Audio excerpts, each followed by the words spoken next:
Hey, everybody. Thanks for joining this episode of the PR Bunker podcast. It's been a little bit, but I'm glad I'm back here with Jeff Marks today, who will tell his very unique story about his nonprofit. You're up in Maine. Is that correct, Jeff? Yes, we're based out of Portland. Excellent. Well, I appreciate you being here.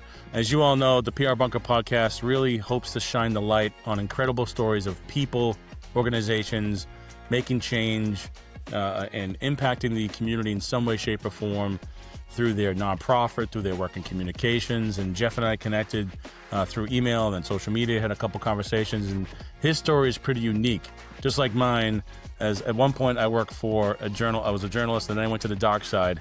Jeff has a bit of a yin and yang of that story, but currently doing some fascinating, incredible work in the space that is much needed. So Jeff, I can't thank you enough for being here with the PR Bunker.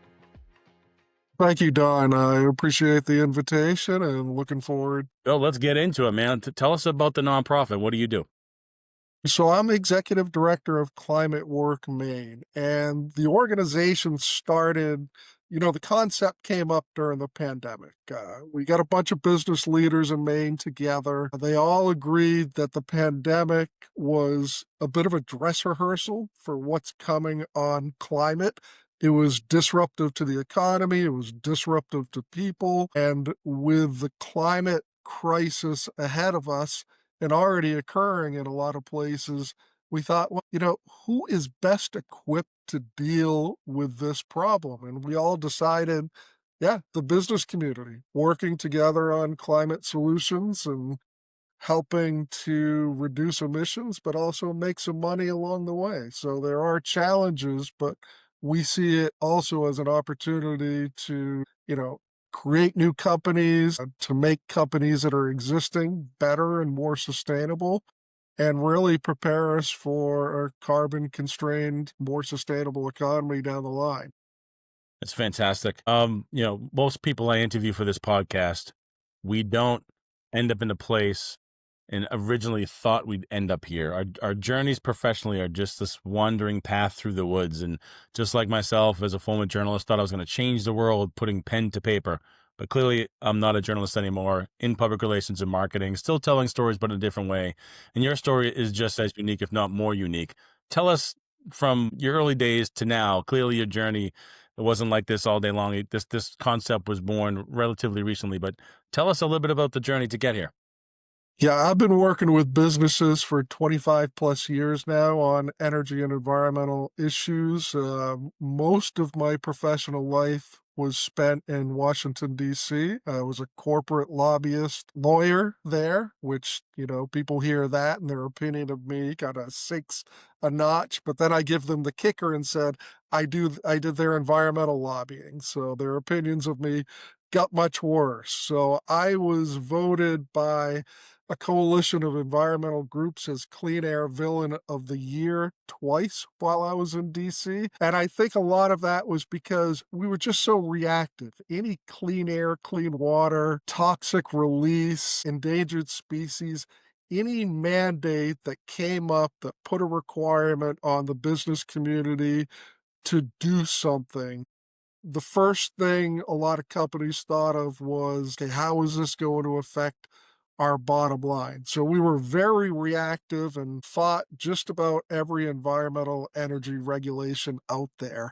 I was actually recruited by a Fortune 50 company on the cutting edge of energy, aerospace, buildings. They built everything from Black Hawk helicopters to air conditioners to elevators. And they brought me in, this was 20 years ago, to create their first climate plan for the corporation and for each of the business units that came around. And that that changed my whole thinking from being very reactive to what's coming at us to being very proactive, involving everybody from environmental health and safety to corporate to scientists and researchers, and bring them all together to figure out how can we as a company do better, reduce our emissions, provide value to our customers and stakeholders, but also do good in the world as well. So that kind of changed my whole way of thinking. And I like to think that I've evolved quite a bit. And now with this new organization, Climate Work Maine, we're all about being proactive, coming together as companies and figuring out what is probably the defining issue of our time, and that's the climate crisis. It's incredible. I think the my switch from being a journalist and being objective with content and going into PR to being, subjective and managing. So it's sort of the flip here. And I had a difficult transition because I'm so used to covering stories as face value, then going to the PR side, like you've got to spin this a little bit. So, I love your transition. What were the challenges for you professionally going from somebody who's in that day-to-day trench of DC, which is a whole different beast. If you've never worked in DC before or DC, it's just a whole different environment. Going from that to what you are now, I mean, it's literally yin and yang. What was that transition for you like personally? Once I was able to see the significant connection between environmental improvement and economic prosperity, it came to me like that. It was an easy transition. Not, when you're in the position of fighting anything and everything that's coming at you and then going into every day you're waking up, and when you're reactive, it tends to be negative to, your professional and personal life. So being able to think ahead and think about, "Hey, what can we do to reduce pollution and save energy and reduce our water use and recycle more and take care of our waste stream and work with so many innovative, interesting people and companies to do this." It just puts your mind in a different kind of balance with the world, and you just think more clearly. Things are easier, and you wake up thinking, okay, how can I make this world better, but also help my companies make money along. That's great. Now talk to us about what that process is. So I'm company ABC, couple thousand employees, realize that my carbon footprint is not where it should be, and I need some help. Clearly, the organization provides those frameworks, but just kind of walk us through. If you are a company out there listening to this conversation, realizing you probably could do better, what would an engagement with somebody like you and your organization look like? Well, we see ourselves first and foremost as a network, and getting plugged into a network can be very important no matter what you're looking for. A lot of companies, especially the larger companies, are already, they have a sustainability director in place. They're doing something. They have a strategy where they're working internally to reduce their emissions, and they have a pretty good handle on what they're doing. Those companies like to come in and promote what they're doing. So we, as a network, can help spread the word. Company A is reducing their emissions by X amount, and it's creating Y in profit for the company. Having those types of case studies and successes out there make it easy for us to promote what those companies are doing.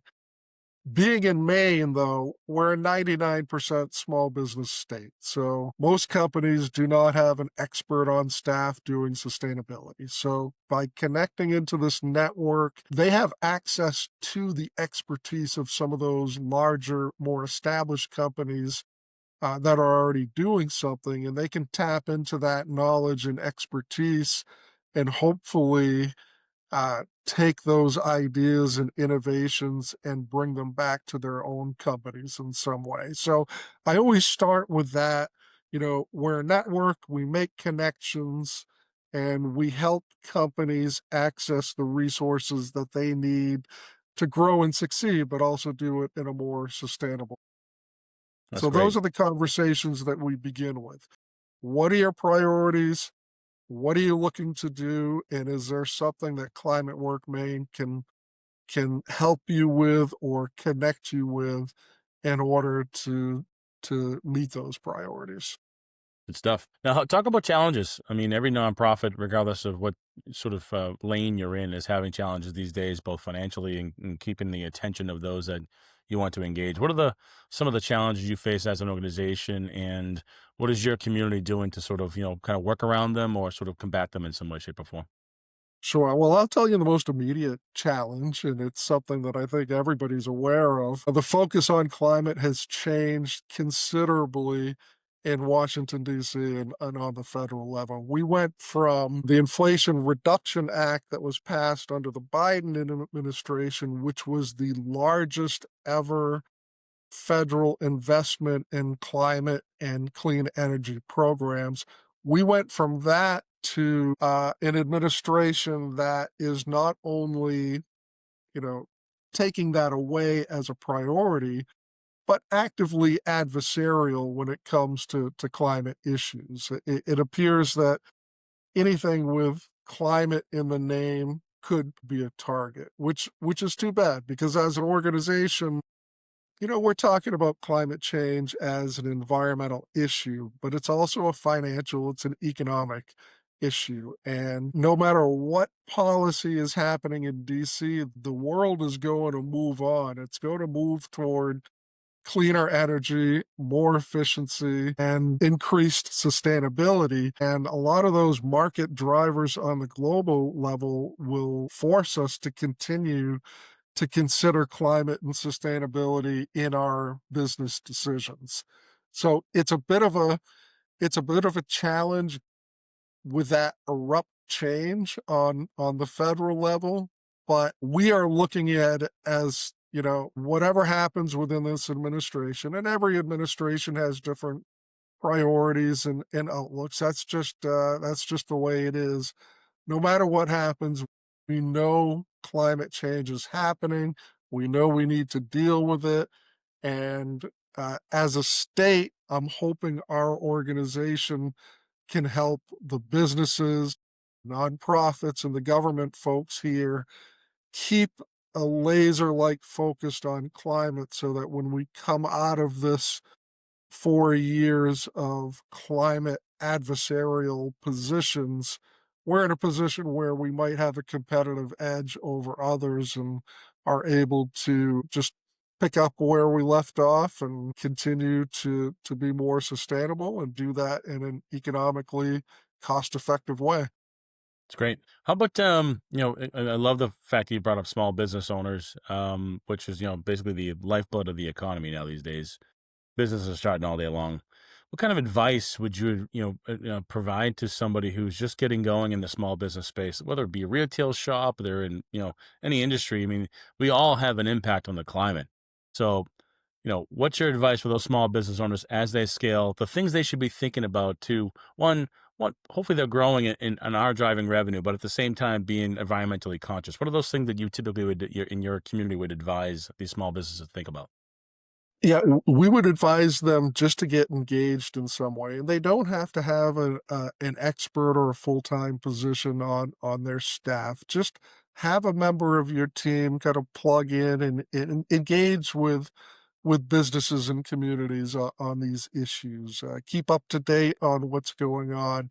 You're not going to be able to do everything as a small business. You're not going to be able to install the most stringent pollution control equipment possible, or put solar up on your roof, or cut your energy use down to a point where it's much more affordable. But you might be able to do one thing, or you might be able to do two things. So we tried to give them pragmatic advice and guidance on what they might be able to do, what those one or two things might be.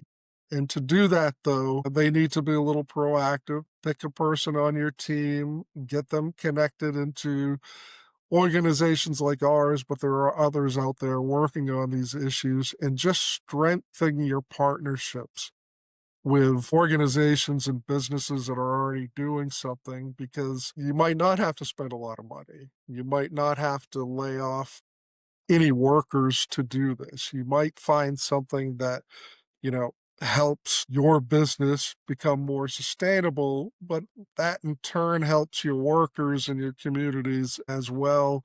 And it might be more affordable than you think. So be aware, be engaged, and take it seriously.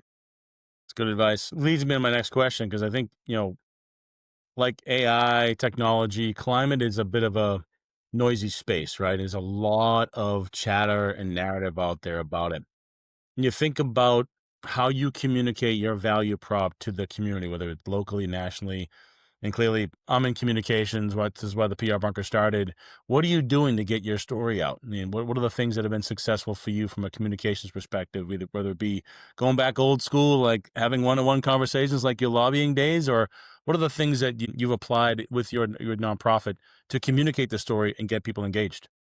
Yeah, we're doing a few different things, but just to start, like I said right at the outset, climate change is a massive issue and it has tentacles that go into every sector of the economy in some way. It's not just about emissions from your car or from your building or from the electricity grid. It has economic development implications. It has effects on the workforce. Right now, we don't have the workforce that's necessary to do actually a lot of the work that energy companies are looking to do as far as solar and wind and those types of things. Affordable housing, that's a big issue.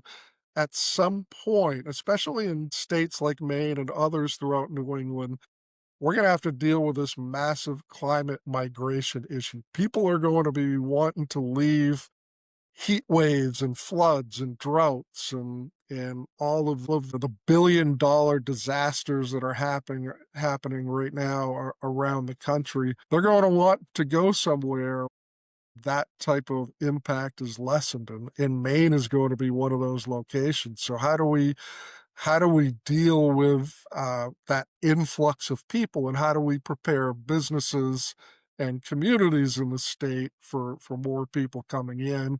And one of the top things that will come up is affordable housing. How do we provide enough affordable housing for people to come here? And then there's the electricity grid and getting clean energy from point A to point B. Yeah, we're going to have to build infrastructure. We're going to have to build lines. We can't have that not in my backyard NIMBY attitude on every energy project that comes up.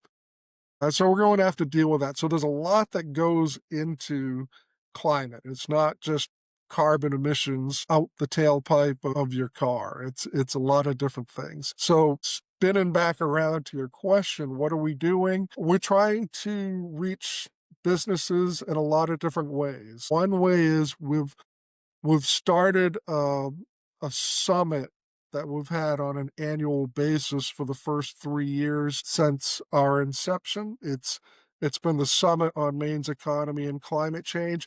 It's a one-day, one-stop shop for people to come together, network, learn about some climate topics, showcase what their companies are doing, connect with others. And it's just a full day of experts and networking and people grabbing a beer at the end of the day and having more informal discussions. We've also started a fall webinar series, which is very information focused. How do you develop a sustainability plan for your company, whether you're a Fortune 500 company, global manufacturer, or a mom and pop small business? How do you develop that plan and start to implement it? How do you access financial incentives and resources that might help you become more energy efficient? How do you tell your story about your company and the products and services that you provide and sell, and hopefully do that in a sustainability way? So those webinars have been very popular and they're open to everybody. And so far we've been able to keep them free. So just to get more people through the door. But the third thing that we're doing, which is interesting, we launched a sustainability council last year. And this is the opportunity. It's not the big summit. It's not the virtual webinar. It's small, intimate gatherings where company sustainability directors as well as influencers can just come in and share best practices. What's working at company A that can be transitioned over to company B and be more cost effective. And I'll give an example. We had In one of our first meetings, we had a large construction firm who learned something from a microbrewery that they were able to take back and implement and incorporate into their own operations to make it more sustainable and more economically cost effective. So those are small meetings that we have every couple of months. We're trying to figure out how to create some connective tissue between those meetings so that those conversations are ongoing. But it's just another opportunity for businesses to come together and get some good ideas that might help them save money and um, reduce waste. So if you think about bringing people together in the way you are through those webinars, it's about conversations, it's about ideas, it's about taking the developer and the brewer, no commonalities other than maybe they'd have the brewery in their building, but learning from them and applying those techniques. I probably know the answer to this next question, but my next question is really about what drives you to do this? What do you love about the work? Because clearly you could have been a lobbyist forever because that job is never done. And glad you pivoted this way. But what drives you? What fuels the soul for you to do this work? Yeah, my move from Washington, D.C. to Portland, Maine, I took a significant pay cut. And that wasn't as terrible as it sounds because the quality of life here in Maine and throughout New England is just, it's fantastic. Good people, mountains, forest, ocean close by, and you can just see it around you. I grew up in a small town in northern Maine in the middle of the woods. It was an old paper mill town. Of course, that mill is long gone, and that town has gone through a lot of economic upheaval over the past couple of decades. But you go up there and you look around and you breathe the clean air and you see the clean water, just the natural resources and wildlife around you. I hate to, that sounds like something everybody might say, but it's just that quality of life and the natural resources here. You just want to find some way to preserve it and conserve it. And, uh, with my background in public policy and government relations and working with businesses, because at the end of the day, businesses kind of got us to where we are now with the climate crisis over the industrial revolution and the years since. Businesses are going to be the one to confront the crisis and come up with the solution. So since that's my expertise and background, if I can apply it to this little slice of heaven that we have up in Maine, I'm going to go for it. Love that. And if anybody listening has never been to Maine, it's great summertime, wintertime, in between, falls, early spring, plenty of hiking trails. You can go to the ocean, literally, great waves. You can also go to nice lakes that are super quaint. There's camping opportunities. I mean, there's tons of things to do up in that area, like downtown Kennebunkport or Gunquit. You go even further north towards Bangor. I mean, it's just a wonderful state that you can explore in a number of ways. As a native New England, we have a family home up that way, anyways, which is just a fantastic place to visit. So I agree with you wholeheartedly. Now, tell me Yeah, what's and just next. the access to the rest of New England. New You England's a agreed. special place, and it's not Fantastic. just Maine. Yep, agreed. And by the way, fantastic lobster rolls. I'm a big lobster roll snob, and if I have any lobster rolls outside of New England, one, but if they're in Maine, they're just something different. They're just a little bit different in Maine, which it just seems like they literally came off the ocean, onto the table, onto your roll, and into your mouth. They're fantastic. As long as they're caught sustainably and everything is done right and the fishermen are following the right protocols, so we can make sure we check that box. But exciting work. I'm glad you made the pivot, right? It's because you are doing your job to help your little slice of pie in heaven up there in Maine. What's next? I mean, this again, this is a topic that you're going to be continue to tackle, but for your organization specifically, what's next for you? What's next for the organization, and how can people get involved? When we created this organization, we looked around and there are no business organizations on a state basis who are dedicated to climate solutions.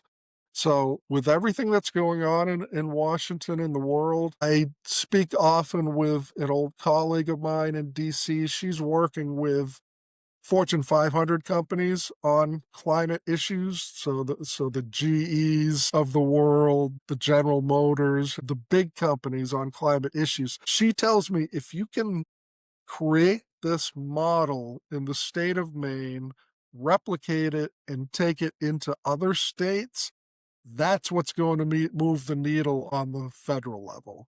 Because once policymakers start to see that businesses are more and more supporting climate action, and that's not just taking place in blue states, it's starting to trickle into red states as well. That's what's going to move things, hopefully in Washington, D.C. So that's really my long-term goal. Let's do what we can do in Maine. Let's make Maine a leader, and then let's go out on the road and show everybody that we can do this, whether they're located in Louisiana or California or North Dakota. Love that. It's just a different form of lobbying, right? Now you're on the proactive side and trying to move this mission forward and carry that flag, which I love. It's fantastic. So where can people find out more about you and the organization? climateworkmaine.org is a place to go just for general information, but feel free to reach out to me. I'm Jeff at climateworkmaine. Happy to talk to anybody about the work that we're doing and what we might be able to do to provide value to not just businesses, but other nonprofit organizations and policymakers as well. That's great, Jeff. Well, I appreciate you being here in the PR bunker. Love the story, love the transition, love your passion, love the work. Congratulations, and whatever we can do here at the bunker and elsewhere to make this all happen. Appreciate it. Thanks for joining me today. Thank you, Don. Appreciate it. Thanks for tuning in to the PR bunker. Hope you enjoyed this episode. If you were looking for this episode or other episodes, you can find the PR Bunker podcast on any of the platforms where you listen to podcasts: Apple, Spotify, YouTube, and more. You can also visit www.prbunker.com and check out other resources, blog posts, and links to our podcast if you're so well inclined.